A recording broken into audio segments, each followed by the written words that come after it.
turn. Let's get started. All right, there are 3 different ways that we can make the walls of the sides of our lantern here.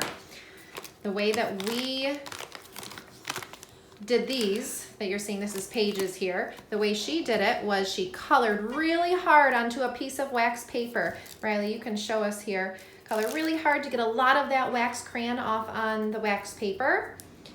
And after she did that, it was okay to leave some spaces or do all different colors and designs. What we did is we folded over this piece of wax paper here. We folded that in half. And we put on a safe surface and we ironed it for a few seconds, pretty much so it stuck together like this. We already made this one. This was a pretty rainbow that Riley made. So now we have a thick piece of wax paper that all of the crayon melted inside.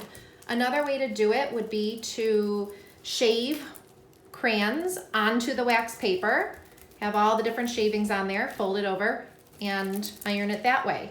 Riley discovered another way that was a little bit easier. You don't have to use an iron. Riley, do you want to tell them what that way is? You could use permanent marker and like color. Make your own design. Make different designs using permanent marker. And she's making one right now, and then this was another one that we had started that we thought was pretty cool. So once you have that, and if you were using the crayons and you ironed them, you let it cool down and you take your popsicle sticks. What you want to do with your popsicle sticks is glue them into a square like this. The sides usually we put on the bottom, and then you attach the top. Once that dries, you cut it out so that it looks something like this. Once that is done, it's pretty easy. We took tape. You probably could use tape and glue, and you want to tape the back sides together. Oh, Paige wants to show you her really pretty design. That's beautiful, Paige. I like all those peas on there. That's going to turn out really nice. So you want to glue or tape. I would tape these sides together, and you want to start framing your lantern.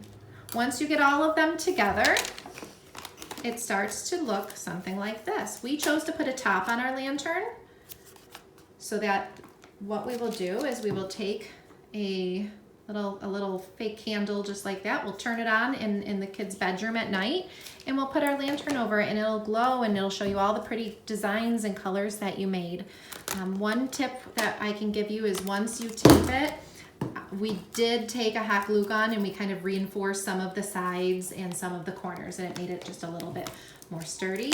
And Paige, can you tell me what you did to make this one look so pretty? I just got like little things that my mom and dad rhinestones? brought, like rhinestones, like these things and more cool things, and then I glued them, and I glued these ones, the bucket that I just showed you, those could stick without glue, but the other one I had to put glue Perfect. on it. So really what you're saying is you can decorate it with so many different things, right? To make it look all decorative and pretty. All right. This one's still like drying.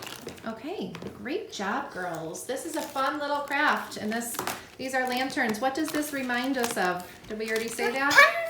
Yeah, we love the movie Tangled, and it kind of reminded us of that, or if anyone was planning on going to Disney this vacation, this is a nice little Disney craft to do. And